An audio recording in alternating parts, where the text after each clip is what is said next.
This is Leadership Lessons, Volume 2. Each chapter in my book is a story that focuses on the key elements of management and leadership, and because of this, can be listened to in bite-sized pieces, enabling the listener to read, absorb, and apply the learnings immediately. The chapter sizes are perfect for before or between meetings on public transport, simply sitting having a cup of coffee or tea, or whenever you need a quick lesson on how to become more effective. Leadership Lessons was designed to work with the environment in which we live and work in today. Leadership Lessons, Volume 2, was written and narrated by James B. Rieley. Stuck in the middle. I've been corresponding with a business friend of mine, and the story he's been telling me is not new, nor is it pretty. As the managing director of an SME, he is, as he says, constantly up against it. His company is a distributor of marine equipment, and he has to deal with manufacturers who, whilst happy to have him sell their products, would find a new distributor without a second thought. On the other side, he has to deal with customers who come to him with all the problems that he cannot, nor should have to, resolve. And if all that weren't enough, he has to contend with the fact that when repairs are needed to the equipment he sells, his customers are upset because his hourly rates are higher than those of freelance repair people. His position is quite typical for many SMEs, not big enough to create their own destiny, but too big to act in a cavalier manner. This is the proverbial position of being between a rock and a hard place. Being in the middle is not a fun place to be, and it is a place where many organizations find themselves at one time or another. And the problem is not simply that the organizations as a whole.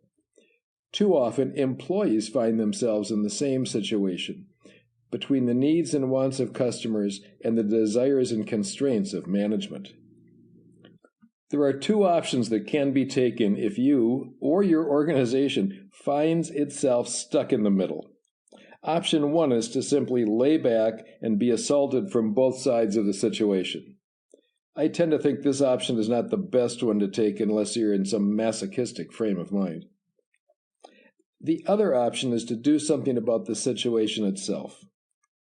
People and organizations wield power over others because they can.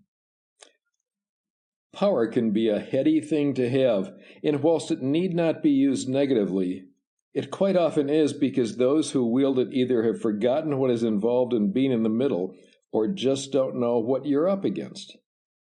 Customers wield power because they believe that as customers, they should have everything their way. Well, as a customer of many products and services, I do like this position, but I also recognize that in many cases, my demands might tend to overstep the bounds of rational thinking and become a tad excessive. Large manufacturers and service providers wield power because they have the checkbook and resources to do so. And this area is where most of the opportunities to take an option and move forward are. Sitting down with your suppliers, whether they are large or small, is always a good thing to do. The purpose is to help them understand that you are up against as a person in the middle.